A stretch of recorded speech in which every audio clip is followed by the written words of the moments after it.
In 1933, a bank examiner walked into a small Nebraska savings and loan and closed the doors for good. Overnight, 40 families lost every dollar they had ever saved.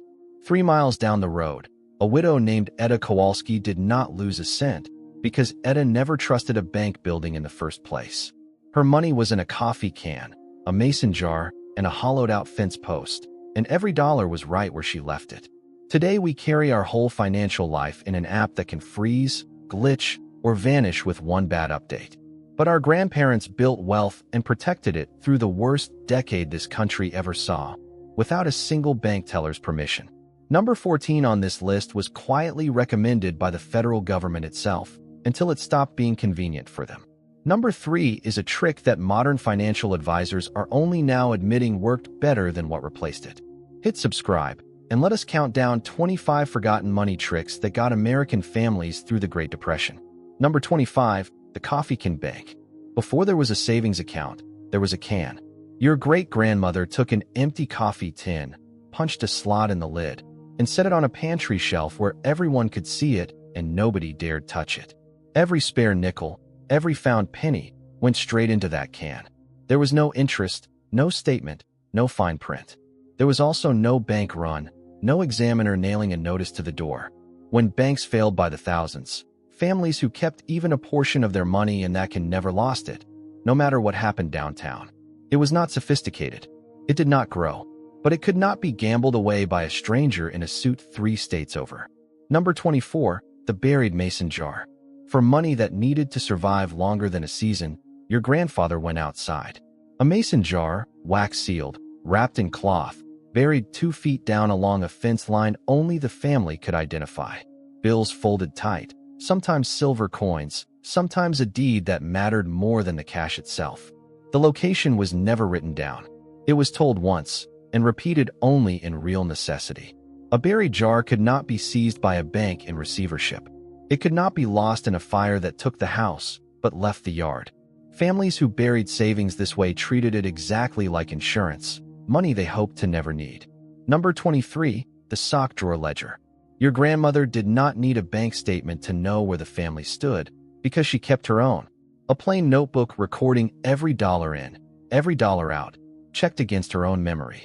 She knew to the penny what was owed to the grocer, what was left over for nothing at all.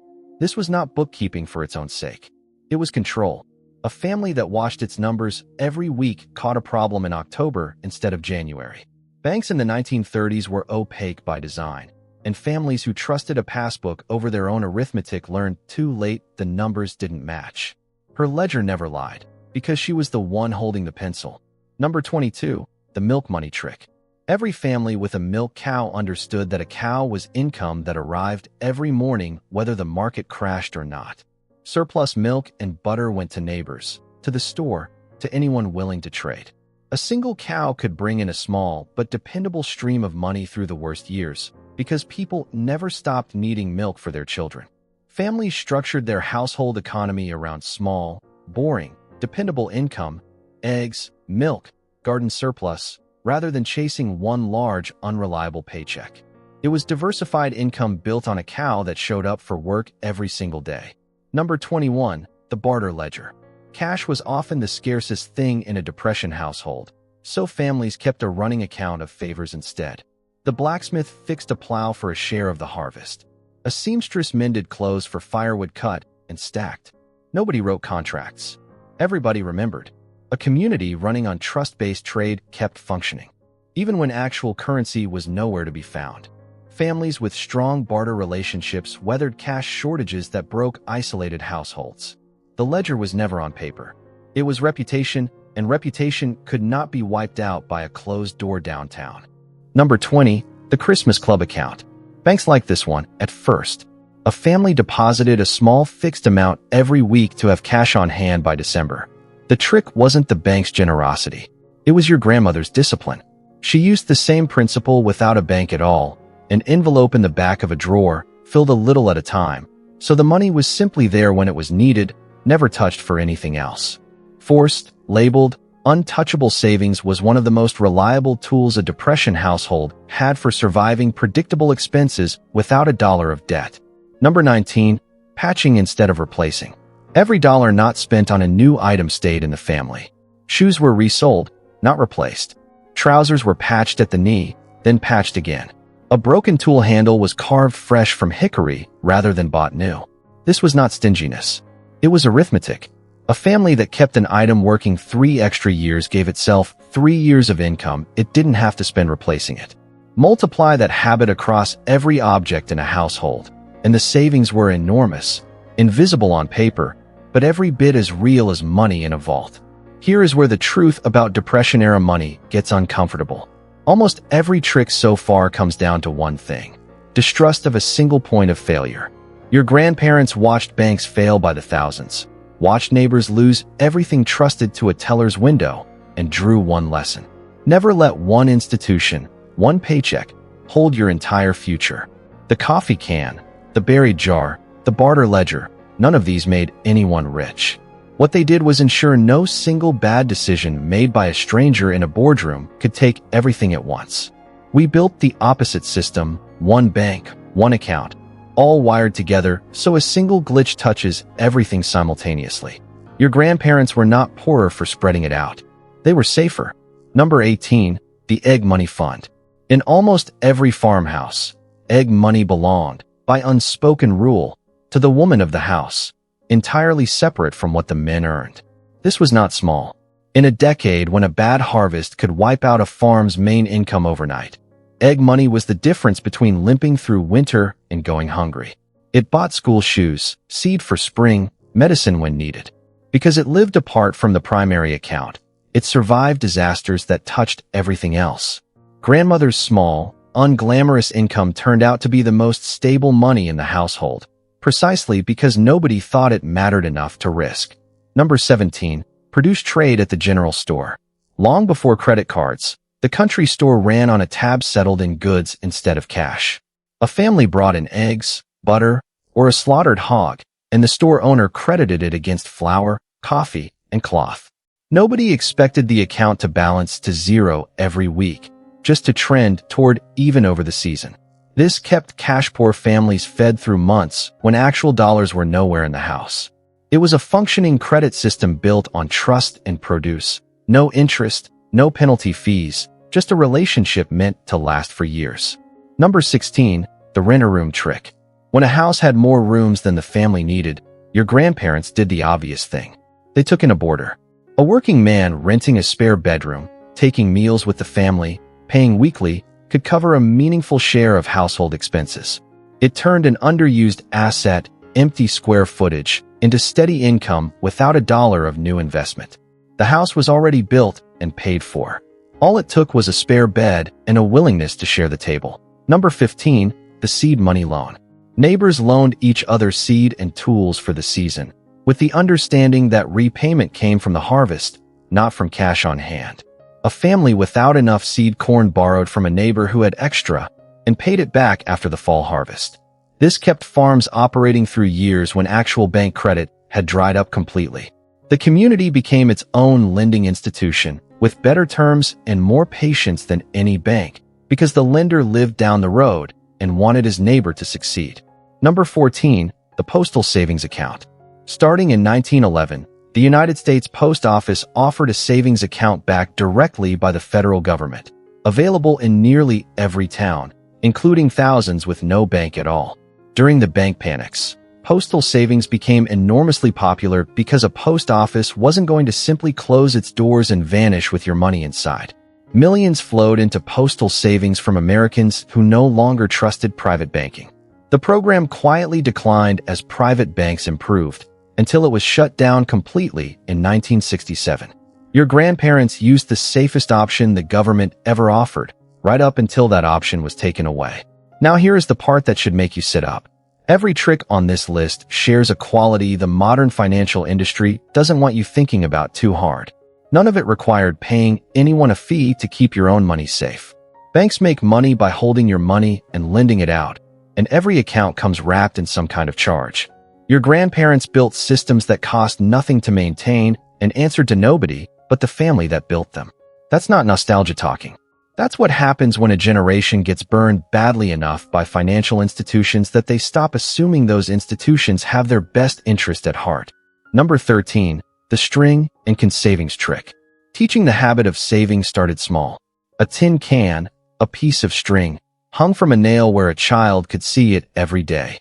Each week's allowance, each found coin, went into that can before anything else happened. It built a habit that lasted a lifetime, the instinct to pay yourself first. Financial advisors today charge for seminars teaching this exact principle under fancier names. Your grandparents taught it to a 6-year-old with a tin can and a nail. Number 12. The community cooperative store. In hardest-hit towns, families pooled resources directly, buying flour and sugar in bulk together and splitting the cost and the goods. This cut out the markup that came with buying small quantities individually. These informal cooperatives were run out of somebody's front room, tracked in a simple notebook, requiring nothing more than neighbors willing to trust each other. It was the credit union and buying club rolled into one, built without a dollar of startup capital. Number 11. The scrap-and-salvage economy. Nothing metal, nothing usable, was ever simply thrown away. Broken tools went to the blacksmith to be reforged. Old newspapers and scrap metal were saved and sold to traveling buyers, pennies per pound that added up across a year. Families treated their own trash as a real source of income, because there was no such thing as garbage that couldn't be converted into something worth a nickel. We call this recycling now and treat it as an environmental virtue. Your grandparents called it not leaving money on the table. Number 10. The burial policy. Long before most families had real insurance, small weekly burial policies, sometimes a dime a week, became one of the most common financial products a poor household ever purchased. It guaranteed a real coffin, a plot, at a moment when the family would otherwise have nothing set aside. Agents came door to door collecting that dime every week, and families budgeted for it the same way they budgeted for rent. It meant even the worst possible loss did not also become a financial catastrophe on top of grief. Here is the part the financial industry would rather you not think about. Every trick so far protected against the same threat, the sudden total loss of everything at once. Bank failure, fire, flood, death, all sharing the same shape. A single catastrophic event that could erase a family's entire position overnight. Your grandparents structured their whole approach to money around surviving that exact kind of event because they'd watched it happen to their neighbors in real time. We build financial lives today that are efficient right up until the one day something goes wrong, and then the efficiency becomes the thing that sinks us. They were not paranoid. They were paying attention. Number 9. The cash-only Sunday envelope. Every week, the family income was divided into envelopes, one for rent, one for food, one for coal, cash physically separated so no category could quietly eat into another. When an envelope ran empty, spending in that category stopped completely. No borrowing from tomorrow to cover today. This was simply how households with limited cash made it stretch without ever going into debt for ordinary expenses. No interest, no fee, just discipline enforced by an empty envelope. Number 8. The community harvest exchange. When one family's crop came in early and another's came in late, families traded produce directly rather than selling for cash and buying back at the store. A farmer with surplus potatoes traded with a neighbor who had surplus apples, and both families ended up with a more varied table than either could afford at retail prices. This cut the merchant out of a huge share of a family's food economy, meaning even in a month with almost no cash, a family's table could remain full and varied, built entirely on relationships instead of dollars. Number 7. The widow's mite fund. In nearly every small-town church, a quiet informal fund existed, held by a trusted elder, drawn on only when a family faced genuine emergency, a death, a fire, sudden illness. Nobody advertised it. Nobody kept a public ledger. It existed as an understood safety net, funded pennies at a time, by people who understood today's giver might be tomorrow's receiver. It functioned as insurance no company could sell, built on relationships a policy document could never replicate. Number 6. The traveling peddler's credit. Door-to-door peddlers often extended informal credit to families they dealt with for years, allowing payment across several visits rather than demanding cash on the spot. This worked because the peddler's business depended on repeat trust built over years traveling the same route. It was a personal credit system running entirely outside the formal banking world, remarkably resilient precisely because it depended on character rather than paperwork. Number 5. The chicken and egg barter with the doctor. When cash for a doctor's visit didn't exist, families paid what they could: a dressed chicken, a dozen eggs a week, a side of bacon come slaughtering time. Country doctors kept informal accounts of exactly this kind. Understanding a family paying in food today was still a family worth treating. This kept medical care accessible to families who would otherwise have gone without, meaning a health crisis didn't automatically become a financial one on top of everything else. Number 4. The found money jar. Nothing that turned up unexpectedly, a coin on the sidewalk, an unexpected refund, went into the regular household budget. It went into a separate jar entirely, money that had never really been counted on in the first place, saved without the family ever feeling the loss of it. Over a year, this jar of pure windfall could add up to a meaningful sum, entirely painless to build because it was never money the family had planned around spending. Number 3. The rolling certificate of deposit at the local building and loan. Where a trustworthy local building and loan survived the bank panics, families used a rolling system of small short-term deposits, reinvesting a portion each time it matured rather than locking everything away for years. This kept a meaningful share of savings liquid and accessible for emergencies, while still earning something, spreading risk across time rather than committing everything to a single moment's decision. Researchers studying this era have found this approach often outperformed both reckless speculation and total cash hoarding out of fear. This is the one that should really give you pause. Every trick on this list shares one final quality that has nothing to do with cleverness and everything to do with attention. Your grandparents watched their money constantly. They knew exactly what was in the can, exactly what the ledger said. There was no automatic anything, no app quietly draining a fee in the background, no statement arriving unopened. That constant attention was itself a form of protection because problems get caught early when somebody is actually looking. We've built systems designed to require less of our attention, and in doing so, we've built systems where a problem can compound for months before anyone notices at all. Number 2. Never trust one basket. A family that survived the Depression in reasonably good shape rarely did it through one clever trick. They did it by refusing to let any single failure take everything at once. Some money in the can, some in the ground, some owed by a trustworthy neighbor, some invested in relationships that could be called on when cash could not. No bank collapse, no single piece of bad luck could wipe out a family that had spread itself this way, because there was always something left standing somewhere else. It costs nothing to understand this principle. It simply requires the discipline to practice it. Number 1. Community as the real bank. Your grandparents survived the Depression not primarily because of a jar or a ledger, but because they belonged to a network of people who showed up for each other when the formal financial system utterly failed to. The barter, the borrowed seed, the church fund, the doctor paid in eggs. All of it depended on people who trusted each other enough to extend credit no bank would touch. A community that knew each other's character built something no financial product has ever matched. A safety net with no fine print and no fee, held together by nothing but the decision not to let a neighbor go under. They didn't call it financial planning. They called it knowing your neighbors, and it turned out to be the single most valuable financial asset an American family could own. Here is the challenge. Pick one of these this week, just one. Start a jar for money you find without looking for it. Have the conversation with a neighbor about trading something instead of buying it. Write down, in your own hand, exactly what you have and exactly what you owe the way your grandmother did every week without fail. Come back and tell me which one you tried. These were never just tricks for hard times.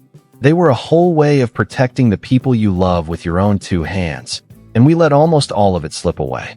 Tell me in the comments which one you're bringing back first. Your grandparents knew how to protect a family's money without a single bank's permission. Now you know too.